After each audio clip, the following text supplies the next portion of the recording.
Your goddess has no dominion here.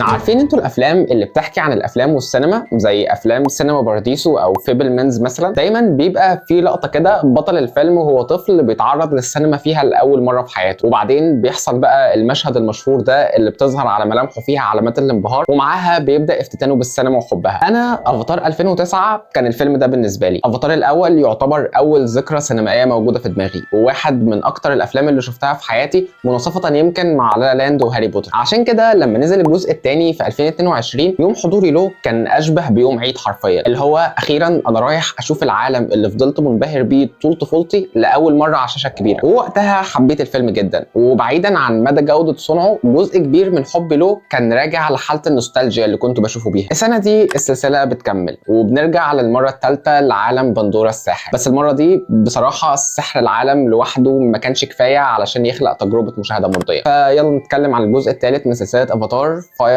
اند اش. بس كالعاده خليني الاول ارحب بيك، انا محمود ويلا نبدا فيديو النهارده. I've seen things you people wouldn't believe. All those moments will be lost in time, like tears in rain.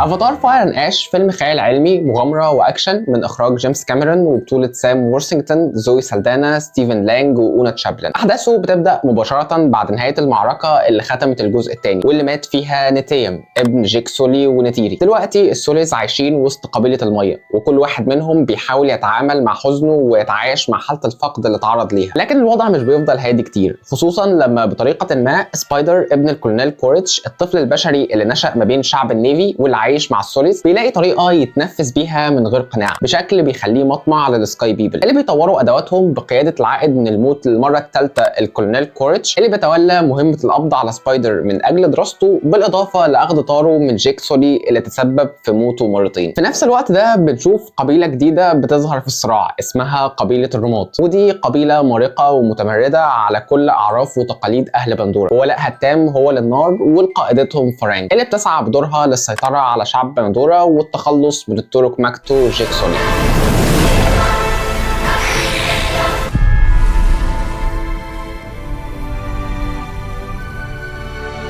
مفيش مفر من اني ابدا كلامي باظهار انبهاري المعتاد تجاه كل ما يتعلق بالتجربه البصريه في الفيلم، وعلى قد ما هيبان كلامي مكرر واتقال وهيتقال كتير في عشرات الريفيوز اللي هتتعمل عن الفيلم، لكن انا مش حابب اخد التجربه البصريه في افاتار فور جرانتد، اللي هو مش عشان ده بقى الطبيعي بتاع السلسله نتغافل عن ذكره وذكر تاثيره، ببساطه لان جيمس كاميرون حرفيا بيلعب في حته لوحده لسبب ما مفيش حد في هوليوود عارف يتخطاه في استخدام السي جي اي في الافلام. فاير اند اش زيه زي كل اجزاء السلسله من قبله بيخليك تنسى انك بتتفرج على عالم خيالي من كتر دقه صورته وتفاصيلها اللانهائيه، لدرجه بتحسسك انك جزء من الصوره مش مجرد مشاهد لشاشه سينما. مشاهد الاكشن لازالت في افضل حالاتها وقادره تنتشلك من اي توهان او عدم اكتراث ممكن الفيلم يحطك فيهم، زي ما هتكلم كمان شويه. بالاضافه لان الفيلم عنده بعض العناصر الجديده اللي بتضاف لقصته واللي بتدخل معاها عناصر بصريه بتزود من تنوعيه العالم ده شويه، زي القبيله الجديده مثلا اللي بتدخل معانا في الاحداث باشكالهم المختلفه عن باقي شعب النيفي، او حتى مجموعه التجار اللي بيظهروا في اول الفيلم باشكال المركبات العجيبه اللي بتطير بيهم ديت، واللي بسببها اتخلق واحد من اجمل مشاهد الاكشن اللي اتقدمت عموما في الفيلم، بل واللي اتقدمت عموما في السنه. باختصار فيلم افاتار لازال نوع الافلام اللي مش محتاج تفكر مرتين قبل ما تاخد قرار النزول من بيتك علشان تشوفه في السينما. ده فيلم ما يتفوتش على الشاشه الكبيره لو عندك الفرصه لده تحديدا، وانه تجربه لازالت قادره تحافظ على قدر مش قليل من المتعه والسحر، وعندها لحظات فعلا فكرتني جدا بسبب حبي للعالم ده ودعبت شعور الحنين جوايا تجاهه. افاتار هو التجسيد الحرفي في دماغي لكلمه سينما، المكان اللي تقدر تنسى فيه نفسك وتنغمس جوه عالم مختلف تماما عن الواقع وتقعد بانبهار تتامل في جوانبه على الشاشه. ولكن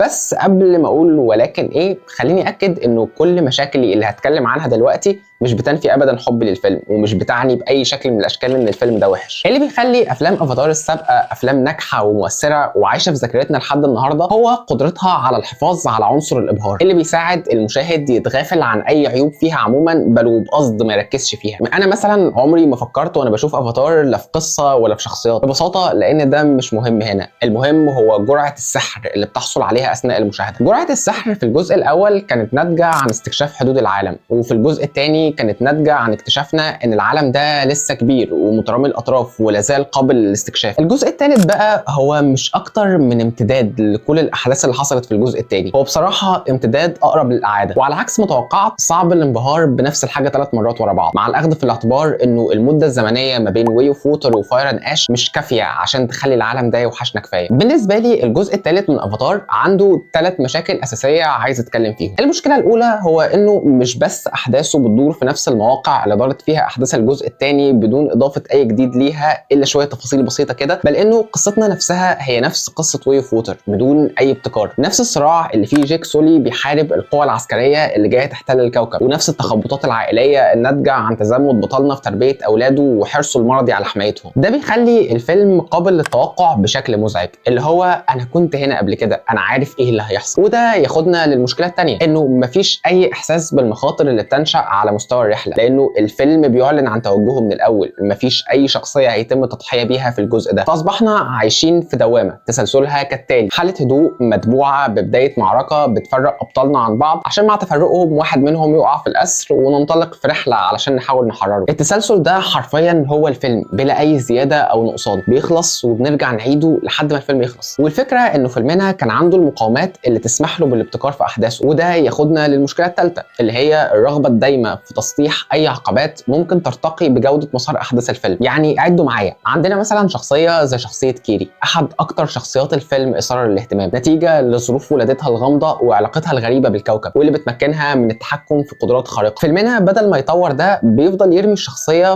في دوامه من الحيره والتوهان مش بتؤدي لاي شيء لحد نهايه الاحداث. في كمان الخط بتاع سبايدر اللي من المفترض انه بيمثل الشخص الغريب وسط عالم غير متقبل لغرابته، عايش في بيت حرفيا بعض افراده بينبذوه وعايزين يخلصوا منه، بس مع ذلك في رغبه شديده من الفيلم بعدم الاعتراف بصراعه ده، فلانه سبايدر في الفيلم عموما مش اكتر من مجرد اداه بيتسبب في نشوب الحرب بين سكان بندوره والبشر، مش اكتر من كده حرفيا. بالاضافه للخط بتاع الشعب الرماد بقياده القائده فرانك، اللي اول ما شفتها حسيت انه ده الامل اللي هيضيف روح الابتكار والاختلاف للفيلم، تحديدا بكاريزما الشرير الطاغيه اللي بتنجح في تقديمها على الشاشه. بس برضه بسرعه الفيلم بيحد من وقت ظهورها، وفي النهايه بيحولها لتابع ملوش اي قيمه او وزن لشرير الفيلم الاصلي الكولونيل كوريتش. الكولونيل كوريتش اللي بيرجع للمره الثالثه كأن الاشرار خلصوا من الحياه ومبقاش فاضل الا هو. لا ومش بس كده، ده الفيلم بيمعن في قتل اي ابعاد ممكن تضيف روح التجديد للشرير التقليدي ده، اللي هو كوريتش. في اول الفيلم بيظهر عليه بوادر حيره كده تجاه تزمت اهدافه، وتوسمت انه بدا يشكك فيها وان ده هيخلق صراع ما يحرك الفيلم شويه، لكن لا، في اصرار غريب على التعامل بسخافه مع كل خطوط الفيلم اللي ممكن يطلع منها تجديد او ابتكار. فيلم فاير اند اش عنده قدره غريبه في تجريد اي خط مثير للاهتمام من اثارته وجره علشان يتحرك بالتوازي مع صراع الفيلم التقليدي بين جيك سولي والعقيد كوريتش. انا حرفيا ضحكت في مشهد النهايه على الرغم من الملحميه اللي بيظهر فيها، لانه بيقدم نفس النهايه اللي اتقدمت في الفيلمين اللي فاتوا بكل استسهال لدرجه حولت ملحميه المشهد لحاله هزليه وسخيفه شويه. ده كله كان ممكن اتقبله جدا لو مده الفيلم اقصر مثلا، لكن المشكله ان فيلمنا 3 ساعات وربع، 3 ساعات وربع بنشوف فيهم نفس النسخه بنفس الاحداث اللي شفناها في فيلمين قبل كده، وده نتج عنه تجربه مشاهده خاليه من الاثاره وتزهق. تاني هكرر، مش ممله، الفيلم لسه قادر يقدم لك الاسباب اللي تخليك تكمل، بس هتكمل وانت حاسس بحاله من الفتور وعدم الاكتراث باللي انت بتشوفه. وده شيء اجبرني ولاول مره افكر انه السلسله دي في امس الحاجه لتوجه جديد ورؤيه مختلفه لو قررت انها تكمل. وفي نفس الوقت لقيت نفسي بفكر